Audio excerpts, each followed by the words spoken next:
কোরআন হাদিস বাদ দিয়ে আলো জ্বালালে বা আলো টিকবে না।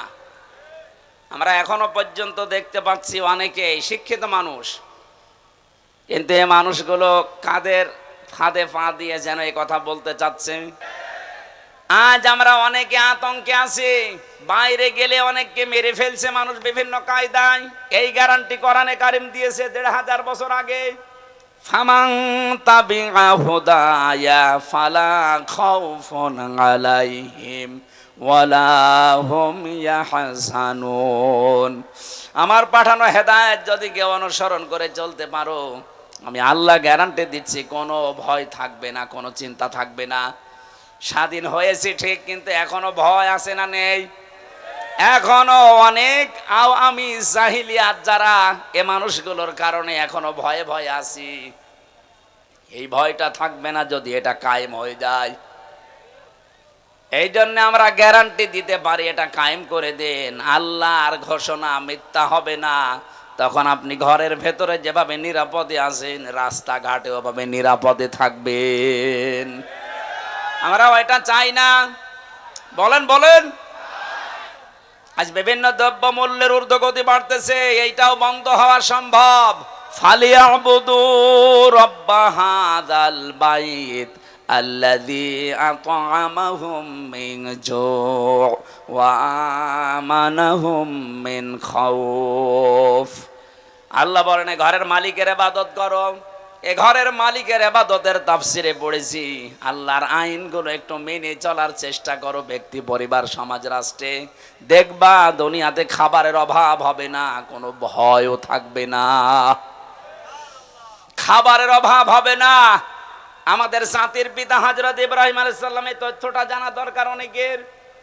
হযরত ইব্রাহিম নবী আলাইহিস সালাম যেদিন বিবি হাজেরা এবং ইসমাইলকে রেখে আসেন এই মরুভূমির ময়দানে, সেদিন তিনি দোয়া করেছিলেন, মাবুদ তুমি আমার এই বংশধর যাদেরকে রেখে গেলাম, তিনি তো কথা মুখ দিয়ে উচ্চারণ করতে পারছিলেন না। খাদিজা হাজেরা রাদিয়াল্লাহু তাআলা আনহা যখনই জিজ্ঞাসা করেছে, স্বামী এটা কি নিজের সিদ্ধান্তে রেখে যাচ্ছে না আল্লাহর সিদ্ধান্তে? ৮০ বছর পর একটা সন্তান আল্লাহ দিয়েছে, সেই সন্তানকে পর্যন্ত তিনি মরুভূমিতে রেখে যাচ্ছেন আল্লাহর নির্দেশ মতো। ওই সময় তিনি কথার মুখ দিয়ে বের হয়নি, আকাশের দিকে আঙ্গুল দিয়ে বলেছিলেন হ্যাঁ আল্লাহর অর্ডারে। তিনি ওই দিন দোয়া করেছিলেন, তার দোয়াটা ওই জামানায় কেউ শোনেনি, কিন্তু আল্লাহ পাক কোট করে রেখেছেন কোরআনে। আল্লাহ রাব্বুল আলামিন সূরা ইব্রাহিমের ভেতরে সেই আয়াতের শেষের অংশটা নাজিল করে জানিয়েছেন, তোমাদের জাতির পিতা ইব্রাহিম দোয়া করেছিলেন, রব্বুল আলামিন আমার এই বংশধরদের জন্য তুমি গোশত এবং দুধ এই দুইটার ভেতরে বরকত দিয়ে দিও। এই জন্য আরব জাহানের ভেতরে শুধু মক্কায় আপনি অন্য কোনো ফসল পাবেন না। দেখবেন এখানে গোশত আর দুধের কোনো অভাব নেই। উট বলেন, বকরি বলেন, দম্বা বলেন, এগুলো দিয়ে গোশত আর দুধ। আমাদের এটা জাতির পিতার দোয়ার ফসল, কিয়ামত পর্যন্ত এই বরকত থাকবে। এমন একটা জাতির পিতা আমরা পেয়েছিলাম, দোয়ার ফসল চলছে এখন, কিয়ামত পর্যন্ত দোয়া চলতেই থাকবে। আর আমরা যারা জাতির পিতা দাবি করি, কি দোয়া করেছে? আমি নিচে নামলাম না। আমার ভাইরা, আমি যেটা বোঝাতে যাচ্ছিলাম, যখন ইব্রাহিম নবীর নাম এসেই গেছে, আর একটা পয়েন্ট বলছি, হুয়া জিতাবাকুম ওয়া মা জাআলা আলাইকুম ফিদ্দীনি মিন হারাজ। আল্লাহ বলেন, তিনি সে আল্লাহ যিনি তোমাদেরকে নির্বাচিত করেন। নাটোরবাসী সাফ করে জবাব দেবেন, নির্বাচিত করা হয় মানুষদেরকে কোন পদ্ধতিতে? নির্বাচনের মাধ্যমে। নির্বাচিত হতে হলে কি করা লাগে? নির্বাচন। বলেন বলেন, আরো জোরে বলেন। নির্বাচন না করে কেউ নির্বাচিত হতে পারে? অথচ আমাদের কপাল খারাপ, এই 15.5টা বছরে নির্বাচন পদ্ধতি ধ্বংস করে দিয়েছে। আমরা নির্বাচিত হব কি করে? এজন্য এতদিন যারা 15.5 বছরে ছিল, একটাও নির্বাচিত না। নির্বাচন হওয়ার আগে 154 জন হয়ে যায়, আবার নির্বাচন যেদিন হবে তার আগের রাতে হয়ে যায়। আপনি কি রাগ করলে? এ যে তেবা শব্দটা আয়াতে আছে সূরা হজ 78 নম্বর আয়াতের মাঝের অংশে আছে। আল্লাহ বলেন আমি নির্বাচনের মাধ্যমে তোদেরকে নির্বাচিত করেছি, আমি করেছি। হোয়া যে তাবাকুম, তোমাদেরকে আমি আল্লাহ নির্বাচিত করেছি। তাফসিরে পড়েছি নির্বাচিত করা লাগে নির্বাচনের মাধ্যমে। যারা নির্বাচন ব্যবস্থায় ধ্বংস করে দিলেন, আপনার এই আল্লাহর এই আয়াত মানেননি। এক কথা বলেন না কেন?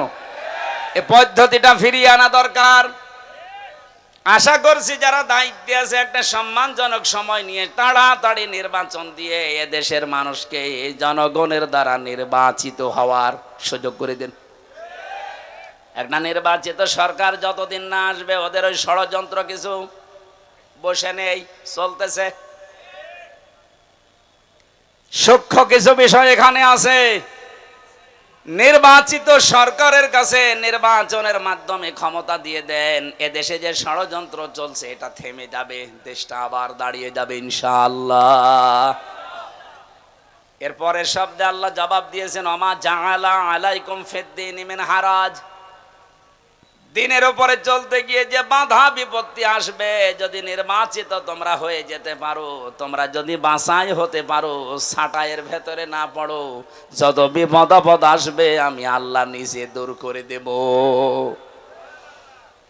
এই জন্য নির্বাচনের মাধ্যমে নির্বাচিত হয়ে কোন মানুষ যদি আল্লাহর বাছাইয়ের ভেতরে পছন্দের ভেতরে পড়ে যায়, আর কোন মানুষ যদি ছাঁটাইয়ের ভেতরে কাটার ভেতরে পড়ে যায়, এদের কপাল খারাপ।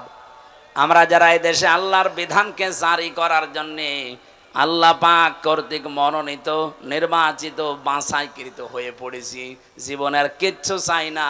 আমরা যেহেতু বাছাইকৃত হয়েছি, আল্লাহ পাক অবশ্যই তার জান্নাত আমাদেরকে দেবেন। وَلِيَعْلَمَ اللَّهُ الَّذِينَ آمَنُوا وَيَتَّخِذَ مِنكُمْ شُهَدَاءَ وَاللَّهُ لَا يُحِبُّ الظَّالِمِينَ। তোমাদের ভেতরে যার ঈমান এবং অ্যাক্টিভিটিস গুলো আমার কাছে পছন্দ হয়, তাকে আমি আল্লাহ সাধারণভাবে বিছানায় ফেলে মরণ দেই না, ওর মরণ হয় আমি আল্লাহর দরবারে শাহাদতের মরণ। বলেন আল্লাহু আকবার। এজন্য আমাদের জীবন আমরা যখন পড়েছি কুলিন্না সলাতি ওয়া নুসুকি ওয়া মাহইয়ায়া ওয়া মামাতি লিল্লাহি রাব্বিল আলামিন, এটা যেহেতু আমি মন দিয়ে মনে প্রাণে মুখ দিয়ে উচ্চারণ করে বিশ্বাস নিয়ে পড়েছি, সুতরাং দুনিয়া একদিকে হয়ে গেলেও এই রাস্তা থেকে আমারে কেউ সরাতে পারবে না। আমার জীবনের টার্গেট এইটা। আমি নামাজ পড়ি যার জন্যে, আমি বেঁচে আছি যার জন্যে, মারাও যাব তার জন্যে। আমার যে নুসুক, আপনি তাফসিরে দেখবেন নুন সিন কাফ, নুসুক শব্দের অর্থ তিনটা। এক নম্বরে নুসুক মানে এই যে রক্ত প্রবাহিত করা হয়, এর নাম আরবিতে নুসুক বলে, যেটা কোরবানি বলে জানি। দুই নম্বরে হজের ক্রিয়াকলাপ কার্যক্রম। তিন নম্বরে ইবাদত বন্দেগী। আমি যা করছি, হজ করি, নামাজ পড়ি, রোজা রাখি, আমার শারীরিক মানসিক চিন্তার যে ইবাদত বন্দেগী আছে, এমনকি আমি যা জবাই করি সব আমি আল্লাহকে দিয়ে দিয়েছি। বলেন সুবহানাল্লাহ। আমাদের জীবনে হতাশা বলে কিছু নেই, কারণ হতাশা থাকবে তাদের জীবনে যে মানুষগুলো আল্লাহর এই নামাজকে আদায় করবে না। ইন্নাল ইনসানা খুলিকা হালুআ ইযা মাসসাহু শাররু জাযুআ ওয়া ইযা মাসসাহুল খায়রু মানুআ ইল্লাল মুসাল্লিন। রাব্বুল আলামিন বলেন অবশ্যই আমি মানুষকে বানিয়েছি অস্থির চিত্ত দিয়ে। এ সব সময় ব্যস্ত মানুষ, সব সময় ব্যস্ত। কোনো নিয়ামত পেলে সে কৃপণ হয়ে যায়, আর কোনো অশুভ কিছু আসলে, কোনো ক্ষতি, কোনো অকল্যাণ, কোনো কষ্ট যদি স্পর্শ করে তাকে, সে তখন হতাশ হয়ে যায়। এই গুণগুলো বলতে বলতে হঠাৎ আল্লাহ আলোচনার ধরন পাল্টিয়ে দিয়েছেন। আল্লাহ কিন্তু ভালোই বলছিলেন ইন্নাল ইনসানা খুলিকা হালুআ ইযা মাসসাহুশ শাররু জাযুআ ওয়া ইযা মাসসাহুল খায়রু মানুআ। হঠাৎ আলোচনার ধরন পাল্টিয়ে চলে গেছেন অন্য লাইনে। আল্লাহ বলেন ইল্লাল মুসাল্লিন, এই সমস্ত গুণ পৃথিবীর সব মানুষের ভেতরে আছে। এরা সবসময় অস্থির, এরা বিপদ আসলেই হায় হতাশ করে, আর নিয়ামত পেলে কৃপণ হয়ে যায়। কিন্তু তারা নয় যারা মুসল্লি। কারা? কোন মুসল্লি? আল্লাযীনা হুম আলা সালাতিহিম দাইমুন, যারা তাদের নামাজে নিয়মিত। আমার মনে হয় এই আয়াতটা থেকে বাংলাদেশ জামাত ইসলামী, ইসলামী ছাত্র শিবির, আজ ইসলামী ছাত্রী সংস্থা একটা পয়েন্ট নিয়েছে। ওনারা যাই নামাজ পড়বে ওনাদেরকে লিখে রাখা লাগে যে আমি আজকে এই কয় ওয়াক্ত নামাজ পড়েছি। আপনি এক ওয়াক্ত নামাজ পড়েন, দুই ওয়াক্ত পড়েন, আপনি মুসল্লির ভেতরে নেই। আপনাকে নামাজ দাইমন নিয়মিত পড়া লাগবে। এই জন্য আপনি জামাতে পড়লেন না একা পড়লেন ওইটাও লেখা লাগে। এক কথা বলছেন না? আপনার জীবন পরিবর্তনের জন্য সিলেবাসটা খুব জরুরি। আপনি যদি এখানে নাও আসতে চান, শুধু সিলেবাসটা কাছে রাখেন, 6 মাস আপনি কাছে রাখলে আপনার জীবন পাল্টাতে বাধ্য। আরে ভাই, আমি নিজে তো পরীক্ষিত। 6 মাস রেখে দেখেন না কেন? আপনার জীবন যদি উচ্ছৃঙ্খল থাকে, বিশৃঙ্খলায় পরিপূর্ণ থাকে, আশা করছে আপনার জীবনকে আপনি কন্ট্রোলে নিয়ে আসতে পারবেন। আপনাকে আমি দাওয়াত দিচ্ছি না যে আপনি শিবির করেন, জামাত করেন, দরকার নেই। আপনার জীবনকে যদি সুগঠিত, সুশৃঙ্খল, সংগঠিত করতে চান, একেবারে লাইন মতো তুলতে চান, আল্লাহর এই আয়াতগুলোর পরে যে ইল্লাল মুসাল্লিন আল্লাহ দিয়েছেন, এটা যদি বাস্তবে দেখাতে চান, এই ফর্মটা একটু দোকান থেকে কিনে নিয়ে হলেও পূরণ করেন। দেখবেন, আমি কসম দিয়ে বলছি, আপনি পাল্টিয়ে যাবেন। কারণ এই ফর্মগুলো সব কোরআনে কারিম থেকে ধারাবাহিকভাবে নিয়েছে। সুবহানাল্লাহ বলতে পারেন না? আমি যেটা তুলেছিলাম ইব্রাহিম নবীর জীবন নিয়ে, ওনাকে আল্লাহ বলছেন আমি নির্বাচিত করেছি, ছাঁটাই করে দেই কাউকে, কাউকে বাছাই করি, এটা আমি আল্লাহর নীতি। এজন্য আমরা যারা একামতে দিনের লাইনে আছি এই বাংলাদেশে, তারা হীনমন্যতায় ভুগবেন না, ছোট মনে নিজেকে কখনো ছোট মনে করবেন না। আপনি পৃথিবীতে সবচাইতে দামি মানুষ, কারণ আল্লাহ আপনাকে নির্বাচিত করে ফেলেছে। আল্লাহ তার দ্বীনের জন্য আপনাকে ছাঁটাই করেনি, বাছাই করে নিয়েছে। আর এইটাই তোমাদের জাতির পিতার আদর্শ। এরপরের শব্দে আছে মিল্লাতা বিকুম ইব্রাহিম হুয়া সাম্মাকুমুল মুসলিমিন। বলেন আল্লাহু আকবার। আমি যেখান থেকে কথা তুলেছিলাম আপনাদের মনে আছে কিনা দেখেন তো। আমাদের জাতির পিতা হযরত ইব্রাহিম আলাইহিস সালাম দোয়া করেছিলেন মক্কার জমিনে, হে আল্লাহ, তুমি আমার এই সন্তান এবং স্ত্রী এর পরবর্তী প্রজন্মদের জন্য রিজিক হিসাবে গোশত এবং দুধের ভেতরে বরকত দিও। দেখবেন পুরা আরব জাহানের ভেতরে বাংলাদেশের মতো 14টা দেশ জোড়া দিলে যত বড় হবে, পুরা আরব জাহান এত বড়। আমি তো বহু জায়গায় ঘুরেছি হজের সময়, মাত্র 7 দিন 5 দিনে তো হজ হয়ে যায়, বাকি সময় 45 দিন আমি কি করব? গাড়ি ভাড়া করে হোক আর বিমানে টিকিট কেটে বিভিন্ন প্রদেশে খালি ঘুরতাম। দেখেছি শুধু মক্কাতে দুধ আর গোশতের ভেতরে ওই ইব্রাহিম নবীর দুয়ার ফসল এখনো চলছে, এখানে কোনো অভাব নেই, কিন্তু অন্য ফসল পাবেন না। বাকি অন্যান্য প্রদেশে যান, তাইফে গিয়ে দেখেছি পাহাড়ের উপরে শহরটা, অথচ ফল ফলাদি ফসলাদির কোনো অভাব নেই। নাটোরবাসী আল্লাহর তাকওয়া যদি অবলম্বন করি, আল্লাহর প্রতি ঈমান এনে এই জমিনে আমরা আবার আল্লাহর বিধানগুলো প্রতিষ্ঠা করার মাধ্যমে দেখাতে পারি, কসম খোদার, যে অভাবগুলো চলছে, যে সিন্ডিকেটগুলো চলছে, এইটাও বন্ধ হয়ে যাবে। একটা গোপন কথা শোনাচ্ছি, আজকে শুনে আসলাম। তাই 2 মাসের ভেতরে এই দেশে আমরা যারা মাজলুম ছিলাম, খালি জালেমদের ওই 14 দল বাদ দিয়ে যারা মাজলুম ছিলাম, এই মানুষগুলো যদি এখনো এক হতে না পারি। আপনি আজকে মির্জা আব্বাসের বক্তব্য দেখেছেন, উনি বলছে জামাত আর বিএনপি আমরা সবাই মিলে দেশকে সাজাতে চাই। উনি পাকা খেলোয়াড়, পাকা রাজনীতিবিদ, আন্দাজে আবেগে কথা বলা লোক না। যা বলেছে চিন্তা ভাবনা করে বলেছে। আপনি একা পারবেন না। আরে ভাই, আপনিও মুসলিম, আমিও মুসলিম, জালেমরা সব আমাদের এক জায়গায় রেখেছিল।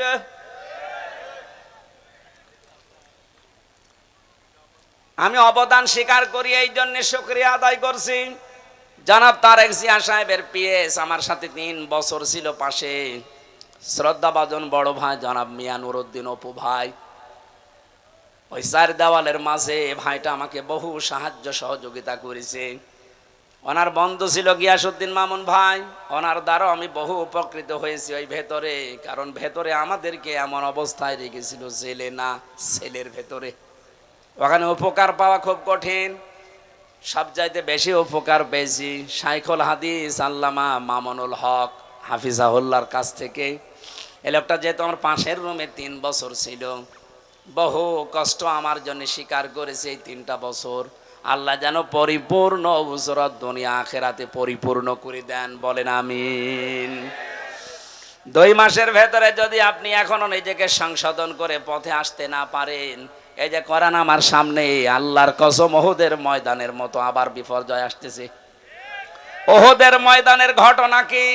প্রথম দিকে কিন্তু মুসলমানেরা বিজয় পেয়ে গিয়েছিল, কথা বলেন না কেন? বিজয় পাওয়ার পরে যখন আনন্দে আত্মহারা হয়ে গনিমতের মাল গোছানোর জন্য, জোগাড় করার জন্য, নেওয়ার জন্য ব্যতিব্যস্ত হয়ে পড়েছে, তখনই কিন্তু মারা পড়েছে, কথা বলেন না কেন? 5 আগস্টের পর থেকে বিজয় পেয়ে অনেকে এখন ওই সাহাবীদের মতো শুরু করেছে, গনিমতের মাল পেয়েছে যেখানে যা। আর এই সুযোগে খালিদ বিন ওয়ালিদের মতো অনেকেই কিন্তু ঘুরে বেড়াচ্ছে। এই জন্য আমরা মুসলিম যারা আছি সব এক হয়ে যেতে চাই। এই কথা বলছেন আমার? মুসলিমদের কোনো দল নেই, মুসলিমরা সব এক। আপনার বিরুদ্ধে 313টা মামলা ছিল, আমার বিরুদ্ধে 50টা মামলা ছিল। আপনি তাকান, এখানে যত মানুষ বসে আছে ওই 14 দল বাদ দিয়ে প্রত্যেকের অবস্থা একই। আমাকে যিনি খাবার দিয়ে যেত, বললাম ভাই কয়টা মামলা, কি করেন? বলে বাড়ি বড়গোনায় বিএনপি করি। 313টা মামলা। বলেন তো, 313টা মামলা দিয়েছি ওরে। ওরা মুসলিম মানুষ না? আমার তো মনে হচ্ছে 1500 বছর পরে বাংলাদেশে এখন উহুদের ময়দান কায়েম হয়েছে। এখন আমরা যদি শিক্ষাটা নিতে না পারি, আমরা কিন্তু ধরা খাবো, কেউ বাঁচাতে পারবেন আমাদেরকে। সুতরাং আমরা সাবধান। মির্জা আব্বাস সাহেবের কথাটাকে বারবার গুরুত্ব দেন, নয়তো আপনি আনন্দে আত্মহারা হয়ে থাকবেন। খালিদ বিন ওয়ালিদের মতো মানুষ পাহাড়ের পাদদেশ থেকে চুরি করে এসে একেবারে কচু কাটা করে শেষ পর্যন্ত বিজয় ছিনিয়ে নেবে। আমরা অন্তত এইটার সামনে হতে দিতে চাই না। এই কথা বলেন না কেন? জালেম যারা ছিল আর ওদের দোসর, ওদের কথা বাদ দিলাম। বাকি আমরা যারা মজলুম, সে যে দলের লোক হন, মাজলুমদের কোনো দল এখন আর নেই। মাজলুমদের একটাই দল, যেহেতু এখন স্বৈরাচার নেই, আমরা সব মাজলুম, আমরা দেশকে সাজাতে চাই। আর আমরা অন্য ধর্মের মানুষের তুলনায় এদেশে মুসলিম বেশি, এই হিসাবে বলছি। অন্য ধর্মের লোক যদি 96% থাকতো, আমি এটা বলতাম না। যেহেতু এখানে 96% আমরা আর যাই করি মুসলিম, কথা বলেন না কেন? এই পরিচয় থেকে আপনি বের হয়ে যেতে পারবেন যে না আমি ফুল হাতা, বলতে পারবেন? আমরা হাফ হাতা, কথা বলছেন না কেন? এখানে ফুল হাতা আছেন, কোনটা হাত তোলেন তো? নেই, আলহামদুলিল্লাহ। না, আছে 2-1টা, ওই বাজারে মাজারে বসে আছে। তো এখানে কোন ফুল হাতা আছে? সব কি হাফ হাতা? কয়েকটা থাকতে পারে, ওই যে ওইটা এখনো তো দেয়নি, 2-1টা আছে, ওগুলো দিয়ে দেবেন। কিন্তু আমরা যারা হাফ হাতায় আছি, সত্যি কথা বলছি, আমাদের এই পরিচয় দেওয়াই লাগবে, আমি মুসলিম। নামাজ রোজা হজ যাকাত হয়তো কম বেশি হয়ে যায় আমাদের, কিন্তু এই পরিচয় দেওয়া লাগবে না যে আমার নামের আগে মোহাম্মদ আছে, আমার নামের আগে সিরি আছে। কথা আমি লিখতে পারবো? কথা বলেন না কেন? সুতরাং যারা মুসলিম এই শব্দটা লেখেন যে মোহাম্মদ, আমির, হামজা, তাদের এখন সব এক হওয়া লাগবে, সব একদিকে চলে যাক। এই 15.5 বছরের স্লোগান ছিল যে আমরা স্বৈরাচার বাদ দিয়ে সব এক, সেই সুযোগ আল্লাহ তৈরি করে দিয়েছে। সুতরাং আমরা সব এখন কি এক? বলেন বলুন। এক হওয়ার জন্য যেই সামনে যে বিষয়গুলো রাখা লাগে, তার ভেতর অন্যতম কোরআনে কারিম। আর কোরআন বলছে দুনিয়ায় যারা ইসরাফ করবে, অপচয় করবে, অপব্যয় করবে, আপনারা তাদের সাথে থাকবেন না। এখন আপনি ভাগ করে নিন। এখন হওয়ার পরে এখন দেখবেন যে আপনি চূড়ান্ত ভাবে থাকবেন কাদের সাথে? 2 নম্বরে যারা ফাসাদ সৃষ্টি করে। ফাসাদ মানে কি বললাম? ফাসাদের 9টা অর্থের প্রথম অর্থ এটা, যারা মানুষের তৈরি করা আইন কানুন প্রতিষ্ঠা করতে চায়, আপনি আর সামনে তাদের সাথে থাকতে পারবেন না। দেখবেন আস্তে আস্তে সব মুসলিম এক হয়ে গেছে। আল্লাহ আমাদেরকে আয়াতটা মেনেছে। আমি আয়াতটা কি বানালাম? বলেন। এটা আছে সূরা শুআরার 151 152 নম্বর আয়াত। এই জন্য নেতৃত্ব এটা কিন্তু শুধু দুনিয়ার বিষয় হলে আমি কোনো অনুষ্ঠানে বলতাম না। কিছু মানুষ গীবত করে বাইরে বসে বসে, হুজুর শুধু নেতৃত্বের কথা বলে। আরে ভাই, এটা তো আমার জীবনের সাথে আখিরাতের সাথে সম্পর্কিত। 2 নাম্বারটা বলছি, 27টা পেয়েছি আমি, সব বাদ দিলাম, এইটা শেষ করে আমি তাফসিরে যাব। আপনারা আছেন তো? আছেন, আপনারা আছেন। দ্বিতীয় নম্বর হচ্ছে, আমি আয়াতটা আগে দলিল বলি, এরপরে আপনি দেখবেন সূরা নিসা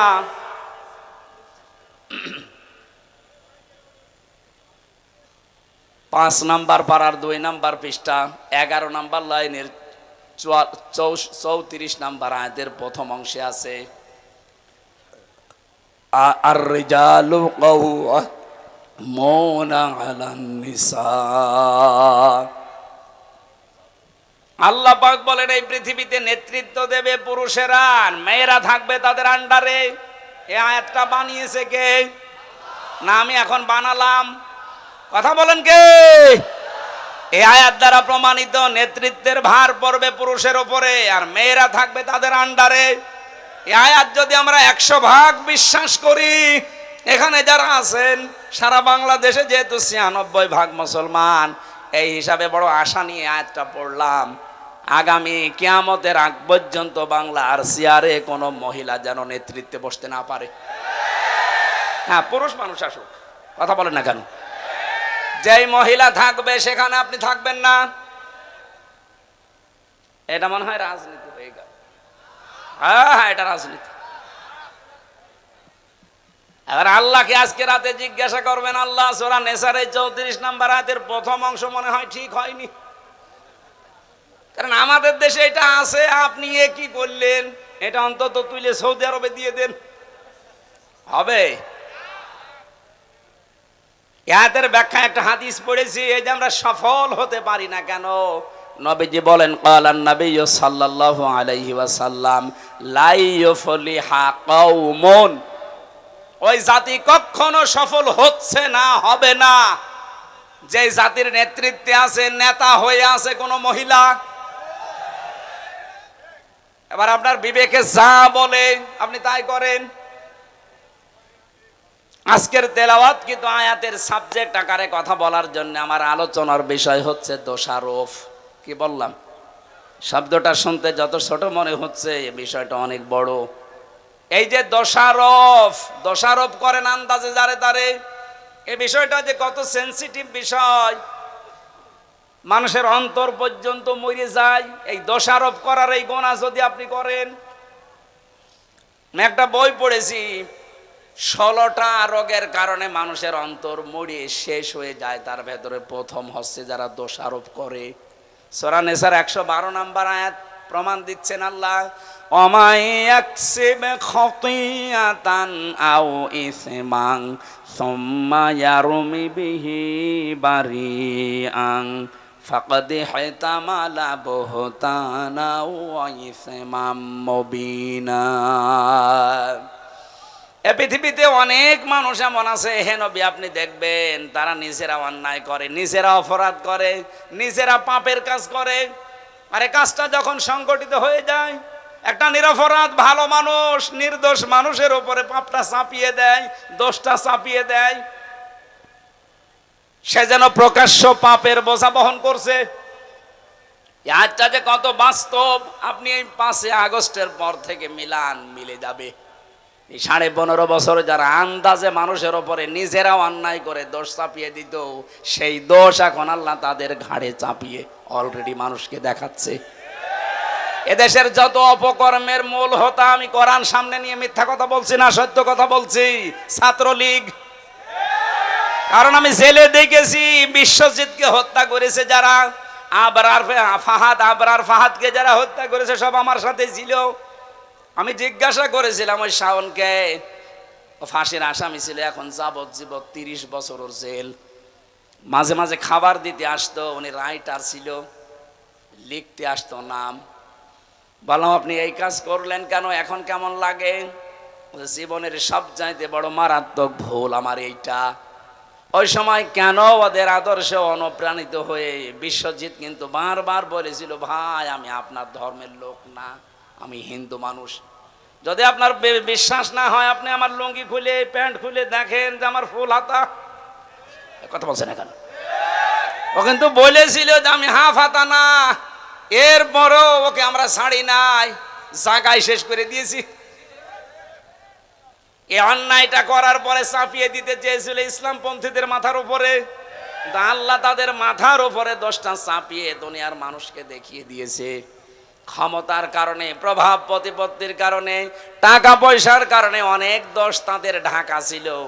আল্লাহ 5 তারিখের পর থেকে সব এখন এই যে আয়াতের শেষের শব্দ ফাকাদিহতামালা বহুতানা ওয়া ইসমাম মুবিনা, ও যেন প্রকাশ্য পাপের বোঝা বহন করে বেড়াচ্ছে। ঠিক তাই, এমন বোঝা আইজিপি গতকালকে সংবাদ সম্মেলন করে জানিয়েছে পরশুদিন, যদি এই দেশে এই নিষিদ্ধ সংগঠনের কেউ পরিচয় দেয় তার 6 মাস জেল। প্রতিদিন এখন দেখতে পাচ্ছেন নিষিদ্ধ সংগঠনের গোপন বৈঠক থেকে 21 জন আটক। আপনি এটা এতদিন চালিয়েছিলেন ইসলামপন্থী মানুষদের উপরে, আল্লাহ পুরা উল্টিয়ে দিয়েছে। এই কথা বলেন না কেন?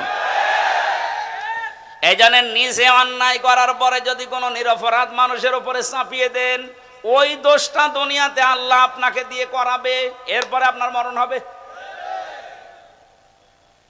এবার আসেন তো আয়াতের ব্যাখ্যা, একটা ঘটনা বেশি আবেগমূলক, আপনারা থাকবেন না?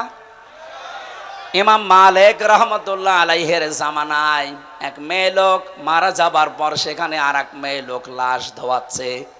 হঠাৎ করে ময়লা পরিষ্কার করে যখন রানের উপরে হাত দিয়েছে, ওই মেয়েটার হাত গেছে আটকিয়ে। এত চেষ্টা করে হাত খুলতে চায়। এই জিকির বন্ধ করা লাগবে। কার ফাঁদে পা দিয়ে আপনি এই জিকির করছেন আমি জানি না। এই ধোয়া তুলেই কিন্তু আয়না ঘর বানিয়েছিল, এই ধোয়া তুলেই হাজারো মুসলমানকে গুম করেছে আমার বিশ্ববিদ্যালয় কুষ্টিয়ার ওয়ালিউল্লাহ মুকাদ্দাস। এখনো পর্যন্ত তাদের খোঁজ নেই, 10 বছর হয়ে গেল। বড় আশা নিয়ে আমরা আছি যে কত মানুষ তো আসতেছে বের হয়ে বিভিন্ন জায়গা থেকে, এরা 2 জন যদি ফিরে আসতো, যারা গুম করে রেখেছেন যদি সত্যিই মেরে ফেলেন তাহলে আর কি বলবো। যদি বেঁচে থাকে আল্লাহর রাস্তায় তাদেরকে ফেরত দেন। তার মা বাবা এখনো পর্যন্ত আশায় আছে। সুতরাং এই ধোয়া তুলে বাংলাদেশকে একটা জঙ্গি রাষ্ট্র প্রমাণ করার জন্য বিশ্বে যারা এই 15.5 বছর চেষ্টা চালিয়েছে, তাদের ফাঁদে যদি এখনো কেউ পা দেয়, আমার মনে হয় বাকি কথা না বললেও আপনারা বোঝেন। সুতরাং আমরা চাই এই দেশে কেউ মৌলবাদের জিকির করে যেন মুসলমানদেরকে এই দেশে আর কেউ বিপদে ফেলতে না পারে। যদি এরকম মন মানসিকতা থাকে আপনিও কিন্তু বিপদে পড়বেন, কারণ আপনি তো একদিন মারা যাবেন। হিন্দু হলে না আপনাকে পুড়িয়ে ফেলতো, খ্রিস্টান হলে না ওইভাবে আপনাকে নিয়ে যেত বিদায় দিতে। আপনি তো মুসলমান দাবি করেন, তখন আপনার জানাজা পড়াবে কে? মৌলবাদী বলে যে গাল দিচ্ছেন। আমরা চাই এদেশে কোনো মানুষ যেন মুসলমান এবং আলেমদেরকে মৌলবাদী বলে গালি না দেয়, এ দাবি আপনারা করেন না?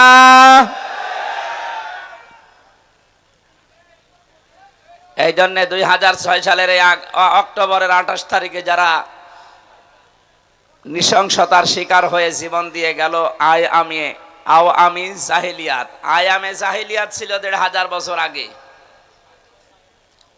6 সাল থেকে শুরু করে 24 সাল পর্যন্ত আওয়ামী জাহিলিয়াত আমরা পার করেছি। এটা যে একটা অন্ধকারের যুগ, এতে কোনো সন্দেহ আছে আমাদের? কোনো সন্দেহ নেই, একটা অন্ধকারের যুগ পার করলাম। সব ছিল অন্ধকারের ভেতরে। আল্লাহ আমাদেরকে অন্তত একটা আলোর মুখ দেখানোর চেষ্টা করে দিয়েছেন, বাস্তবতা দিয়েছেন সামনে, আমরা যেন এটা ধরে রাখতে পারি। এই জন্য কোরআনে কারিমের এই আলোচনাগুলো বেশি বেশি হওয়া দরকার, কারণ কোরআন হচ্ছে আলো। কোরআন কি? আল্লাহ বলেন হাদা বায়ানুল লিন্নাস, এটা মানুষের জন্য বক্তব্য, ওয়া হুদান, এটা পথ নির্দেশিকা, ওয়া মাউইজাতুন, এটা উপদেশ, লিল মুত্তাকিন, যে মানুষগুলো মুত্তাকি দাবি করে তাদের জন্য। আমরা যেহেতু আল্লাহর বান্দা মুসলিম, এদেশে ৯৬% আমরা বাস করি, সেই হিসাবে কম বেশি আমরা সবাই মুত্তাকি, কিন্তু স্তর আছে, কেউ উপরে থাকবে, কেউ মাঝে থাকবে, কেউ নিচে থাকবে। জান্নাতের স্তর যেমন ৮টা, মুত্তাকিদের স্তরও ওইরকম ৮টা। যে যেই ধরনের মুত্তাকি হবে আল্লাহ তাকে ওই স্তরে জান্নাতে রাখবেন।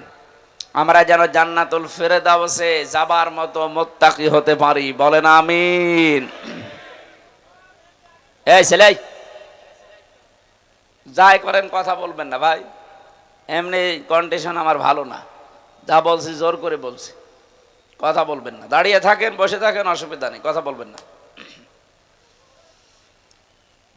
দরবারে এলাহিতে শুকরিয়া আদায় করেন তো আলহামদুলিল্লাহ।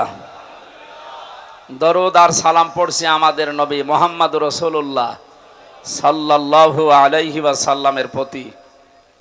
কথা বলতে গেলেই কিছু মানুষের মনের ভেতরে খটকা লাগে, না জানি আবার বিরুদ্ধে চলে যায় কিনা। আরে ভাই, আমি কোরআন দিয়ে কথা বলি, কোরআনের কথা শুনলে ভয়ে থাকবে, আতঙ্কে থাকবে তো তারা যারা মুনাফিক। আপনি কি মুনাফিক? ওই জামানায় এই সিস্টেম ছিল, যখনই কোনো আয়াত নাজিল হতো মুনাফিক যারা নামধারী মুসলমান ওপরে ওপরে ঘোষণা দিত কালেমার, ভেতরে ভেতরে তারা ছিল কপটতাকারী, তারা ছিল সংকীর্ণ মনের, কালো রোগ বিশিষ্ট অন্তর নিয়ে তারা বাস করত।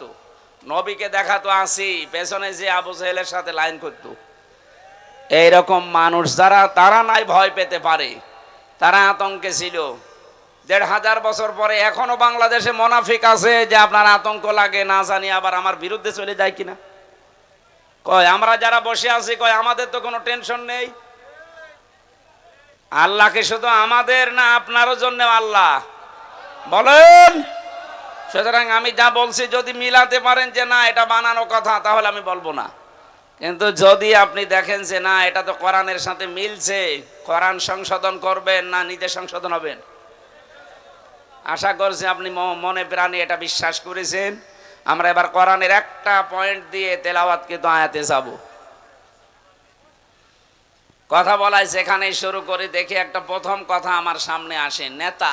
এই শব্দটা আসলেই অনেকেই মনে করছে এই দুনিয়ার বিষয়, আবার তাফসির মাহফিলে তুলে নিয়ে আসা কি দরকার। আরে ভাই, এটা দুনিয়ার বিষয় না, এটা আখিরাতের বিষয়। সূরা শুআরা ১৯ নম্বর পারার ১২ নম্বর পৃষ্ঠার ৫ নম্বর লাইনের ১৫১-৫২ নম্বর আয়াত। একটু মিলান, দেখেন মিলবে। ওয়ালা তুতিউ আমরাল মুসরিফিন আল্লাযীনা ইয়াফসিদুনা ফিল আরদি ওয়ালা ইউসলিহুন।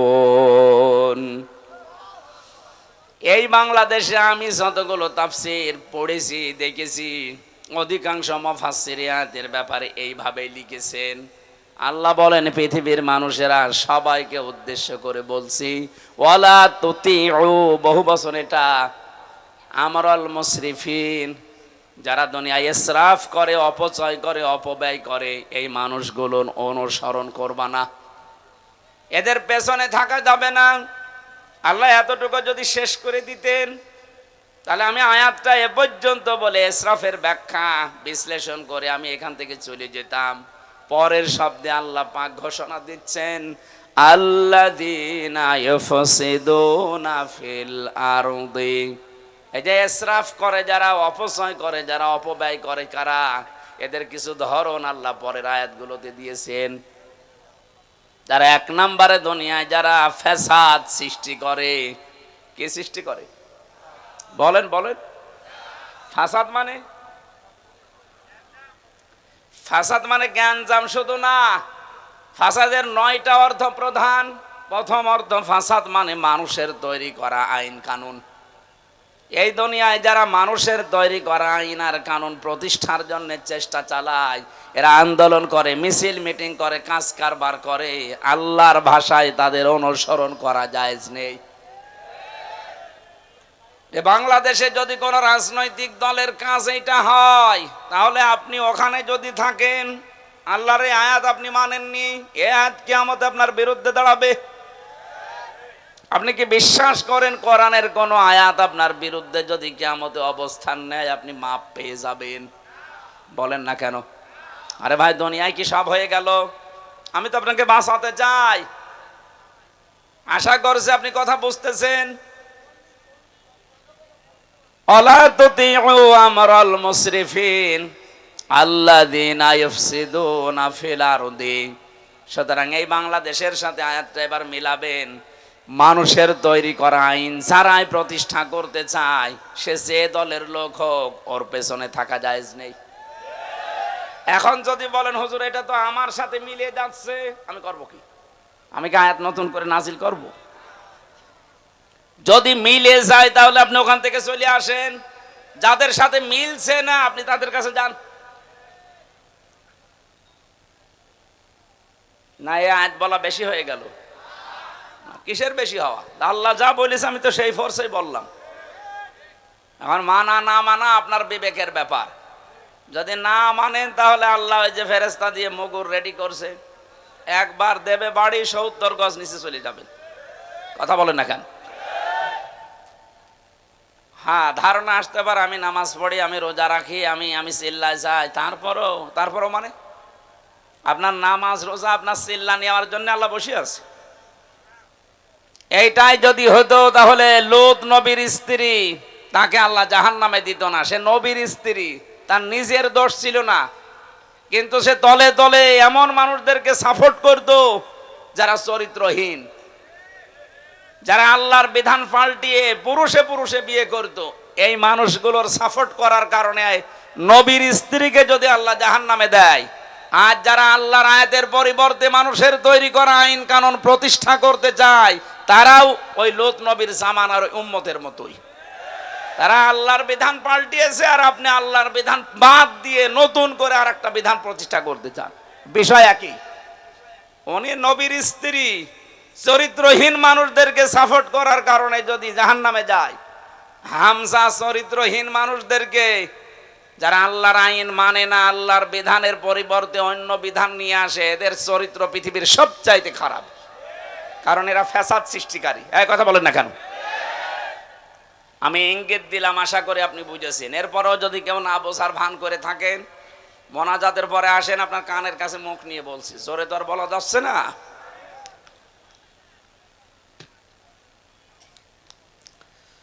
নাটোরবাসী, আমি কথা বলছি খুব অল্প সময়, খেয়াল করে মেলাবেন। আজকে থেকে এই ময়দানে এসেছি শুধু লোক দেখানোর জন্য। মানুষ আমার চেহারা দেখবে, আমি তার চেহারা দেখব না। আমি সিদ্ধান্ত নিয়ে যাব, দুনিয়ায় যারা মানুষের তৈরি করা আইন প্রতিষ্ঠা করে, আন্দোলন করে, আমি আজকে থেকে আর ওই রকম মানুষের পেছনে নেই। আরে এইটা বাংলাদেশের মানুষ মেনে নিলে তো ডক্টর ইউনূস আর 2 বছর থাকা লাগে না। কথা বলছে না কেন? এইটাই যদি আমরা মেনে নিতে পারতাম, হ্যাঁ ষড়যন্ত্র আছে, হচ্ছে, হবে। আফগানিস্তান যদি আল্লাহর বিধান কায়েম করে টিকে থাকতে পারে, বাংলাদেশে আল্লাহর বিধান কায়েম হয়ে গেলে আমরাও টিকে যাব। কারণ আল্লাহর রহমত তখন আকাশ ফুঁড়ে নাজিল হয়ে যাবে। কথা বলেন ঠিক কিনা? এটা আমি বানালাম। কোরআনে কারীম জানাচ্ছে, ওয়ালাউ আন্না আহলাল কুরা আমানু ওয়াত্তাকাউ লাফাতাহনা আলাইহিম বারাকাতিম মিনাস সামাই ওয়াল আরদ। সূরা আরাফের 96 নম্বর আয়াতের প্রথম অংশে আছে, আল্লাহ পাক বলেন, জনপদের লোকেরা যদি আমি আল্লাহর উপরে ঈমান আনে আর ওই দাবি অনুযায়ী যদি ভয় করে চলার নীতি অবলম্বন করে, আকাশ আর জমিনে যত বরকতের দরজা আছে আমি আল্লাহ সব খুলে দেব। লাফাতাহনা, লামে তাকিদ, সুপারলেটিভ ডিগ্রি। এটা আল্লাহ নিজে গ্যারান্টি দিচ্ছেন যে আমি খুলে দেব। 1 বিঘা জমিতে যদি 20 মণ ধান হয়, যে জনপদের লোকেরা আল্লাহর প্রতি সঠিকভাবে ঈমান আনার পরে তাকে মেনে চলার সিদ্ধান্ত নেবে, আল্লাহর আইনগুলো, আল্লাহ গ্যারান্টি দিলেন ওই এলাকার জন্য, জনপদের জন্য যত বরকতের দরজা জমিন আর আকাশে আছে সব খুলে দেব। আল্লাহর গ্যারান্টি আমাদের এখনো বিশ্বাস হচ্ছে না, কথা বলেন না কেন? যদি এটা আমরা বিশ্বাস করতাম, এদেশে বহু মানুষ কিন্তু এটা বিশ্বাস করানোর জন্য জান প্রাণ দিয়ে তারা খাটতেছে, আপনি তাদের কষ্টের মূল্য দিতে চান না। ও ভাই, আমি নাম ধরেই বলছি, আমিরে জামাত ডাক্তার শফিকুর রহমান, উনি সেই পর্যায়ে আছে, ওনার যা টাকা পয়সার মালিক আল্লাহ ওনারে বানিয়েছে, ওনার যে ব্যবসা প্রতিষ্ঠান আছে, উনি এই মানবতার জন্য যদি কাজ না করে, চিন্তা ভাবনা না করে, শুধু নিজে খাবো, নিজে পরে যতদিন আছে বেশি আরামে আয়েসে কাটাবো, কোনো ব্যাপার ছিল না, ওই রকম জীবন আর একটা পেলে উনি কাটাতে পারতো। এক কথা বলেন না কেন? এই ঝানঝাপি ক্ষুব্ধ রাস্তায় ওনার আসার দরকার কি? কেন আজকে সিলেটে, কালকে চট্টগ্রামে, এরপরের দিন নাটোরে, এরপরের দিন খুলনায় এত দৌড়ানো লাগবে? তার কি অভাব আছে আপনার মতো? তার যে বিশাল হাসপাতাল আছে, ওইটা দিয়ে যদি জায়েজ পন্থায় উনি করে খেতে চায়, মরণ পর্যন্ত হালাল রুজি খেতে পারবে, 1 টাকাও হারাম উপায় করা লাগবে না। কোন কারণে এই মানুষটা এই রাস্তায় আসতেছে? আপনার বিবেকে কি নাড়া দেয় না? উনি বুঝেছেন খায়রুন নাস মান ইয়ানফাউন নাস, হাদিস, নবীজি কিন্তু খায়রুন নাস বলার পরে মান ইয়ানফাউল মুসলিমুনা বলেননি, যে মানুষের ভেতরে ওইটা উত্তম যে পৃথিবীতে শুধু মুসলমানদের উপকার করছে এবং করবে না। ইয়ানফাউ যেটা মজারে বর্তমান ভবিষ্যৎ, প্রেজেন্ট ফিউচার, এরপরে আল্লাহর নবী মুসলিমুনা দেয়নি, দিয়েছে খায়রুন নাস মান ইয়ানফাউন নাস। পৃথিবীর যে শ্রেষ্ঠ মানুষ আল্লাহর দরবারে ওইটা যে বেশি বেশি নামাজ পড়ে না, যে বেশি বেশি রোজা রাখে না, যে বেশি জিকির করে, কখনো নবী যে কথা বলেননি। বিশ্ব নবী জানিয়েছেন ওই লোকটাই আল্লাহর কাছে সবচাইতে দামি, যার দ্বারা মানুষের উপকার হয়, কল্যাণ হয়। আর এই পৃথিবীতে মানুষের কল্যাণের জন্য সব চাইতে বড় মাধ্যম আল্লাহর বিধান। এটা যতদিন পর্যন্ত না আসবে ততদিন মানুষের আসল যে কল্যাণ এটা সাধন করা সম্ভব না। আজ আংশিক আমাদের কাছে আছে, এই জন্য আমরা আংশিক কল্যাণ পাই। যতদিন পর্যন্ত এটা প্রতিষ্ঠিত না হবে, বাস্তব যে কল্যাণ, আকাশের দরজা, জমিনের বরকতের দরজা খুলে যাবে, এটা আপনি দেখতে পাবেন না। সুতরাং এইটা প্রতিষ্ঠার মাধ্যমে আল্লাহর এই দরজাগুলো আমরা খুলতে চাই, কথা বলেন ঠিক কিনা? আয়াতের ভেতরে আমরা কয়েকটা জিনিস পেয়েছি। 1 নম্বরে যারা ইসরাফ করবে, দুনিয়ায় অপচয় করবে, অপব্যয় করবে, তাদের ব্যক্তিগত জীবনে, পারিবারিক জীবনে, সামাজিক জীবনে, রাজনৈতিক জীবনে, অর্থনৈতিক জীবনে, আন্তর্জাতিক জীবনে, রাষ্ট্রীয় জীবনে, সব জায়গায় যারা শুধু অপচয় করে, জামা একটা হলেই হয়, প্রতিদিন নতুন নতুন একটা করে শার্ট পরে, এরকম মানুষ এই দেশে আছে এবং ছিল, কথা বলেন না কেন? এটা অপচয় না? দুনিয়াতে যাকেই দেখবেন উনি অপচয়কারী, অপব্যয়কারী, তার পেছনে থাকবেন না, কারণ সে একটা নিজেই শয়তান। নামাজ পড়েননি আপনি, শয়তানে কথা আমি কোরআনে পাইনি, বলেন তো কোনো আলেম পেয়েছে কিনা? রোজা রাখে না, সে শয়তানে কথা আল্লাহ পাক বলেননি। হজ করেননি আপনি, শয়তানে কথা আমি পাইনি। কিন্তু যারা অপচয় করে, অপব্যয় করে, এই মানুষগুলোকে আল্লাহ বলেন এরা শয়তানের ভাই। ইন্নাল মুবাযযিরিনা কানু ইখওয়ানাশ শায়াতিন ওয়া কানাশ শাইতানু লিরাব্বিহি কাফুরা। সূরা বানী ইসরাঈলের ভেতরে আছে, যারা অপচয় করে, অপব্যয় করে, এই মানুষগুলো শয়তানের ভাই। আমি এরকম কড়া কথা কোরআনে কোনো জায়গায় পাইনি। নামাজ পড়েননি, শয়তানের ভাই না, নেই। কিন্তু অপচয় করলে সে শয়তানের ভাই হয়ে যায়। ঘোষণাকার এই 15.5 বছর আমরা এটা অনেককে দেখতেছি। এই 15.5 বছরের ভেতরে যত অপচয় হয়েছে, অপব্যয় হয়েছে, এগুলো যদি অপচয় অপব্যয় না করে শুধুমাত্র জনগণের জন্য, রাষ্ট্রের কাজের জন্য ব্যবহার করতেন, আল্লাহর কসমে এই দেশটা কিন্তু দাঁড়িয়ে যেত।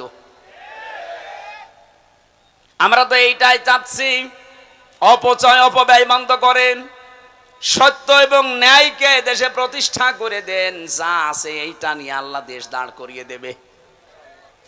নবীজিকে আল্লাহ বলেছিলেন, হে নবী আপনি এখান থেকে চলে যাচ্ছেন, কিন্তু এই দোয়াটা করেন আমার কাছে, অকুর রব্বি আদখিলনি মাদখালা সিদকি ওয়া আখরিজনি মুখরাজা সিদকি ওয়া জাআলনি মিন লাদুনকা সুলতানান নাসীরা।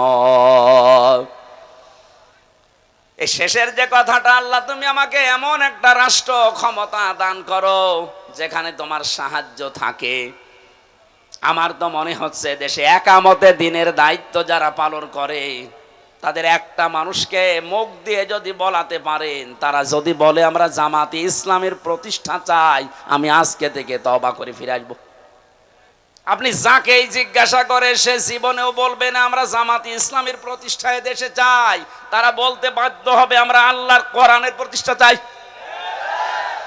এইটাই তো আসল বিষয়।